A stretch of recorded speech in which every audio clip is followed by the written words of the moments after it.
को नहीं समझ पाया है और आज मैया यशोदा भगवान कन्हैया को उखल से बांध के जल भरने के लिए चली जाती है। और इधर भगवान श्याम सुंदर के आंगन में परीक्षित जी यमला अर्जुन के दो वृक्ष थे। किसके?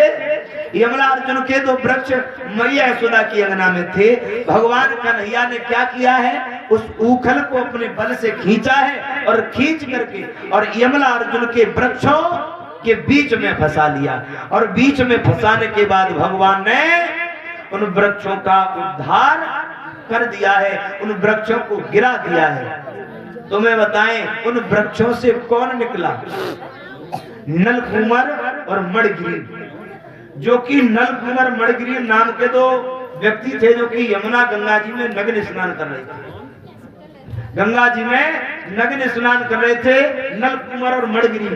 तो नारद जी ने उनको श्राप दे दिया कि तुम जाओ सारी जिंदगी खड़े रहो, तुम यमुना का अपमान कर रहे हो और यमुना में तुम नग्न स्नान कर रहे हो, जाओ मैं तुम्हें श्राप देता हूँ, तुम सारी जिंदगी खड़े रहो, वृक्ष का तुम्हें जन्म मिले। एक बात और याद रखना परीक्षित जी, जो नलकूबर मणिग्रीव थे वो भगवान के भी बहुत बड़े भक्त थे, भगवान के बहुत बड़े भक्त थे। ये मन जो है बड़ा चंचल है।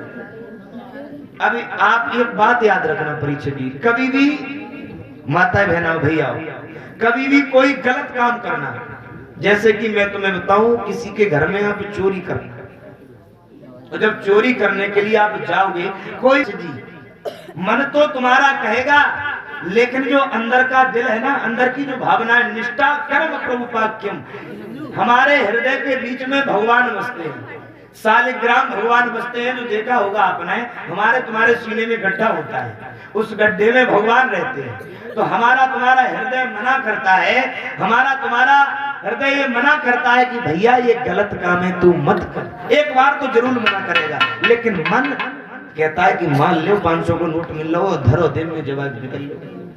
तो ये मन बड़ा चंचल है। उसी प्रकार से नलकूबर मणिग्रीव कुछ लोगों को नग्न देख करके और यमुना में स्नान करने लगे, लेकिन भगवान के भी बहुत बड़े भक्त थे। और आज नारद जी के पैरों में पड़ जाते हैं वो दोनों, हे प्रभु हम इस पाप से वंचित कैसे होंगे, हमें इससे इस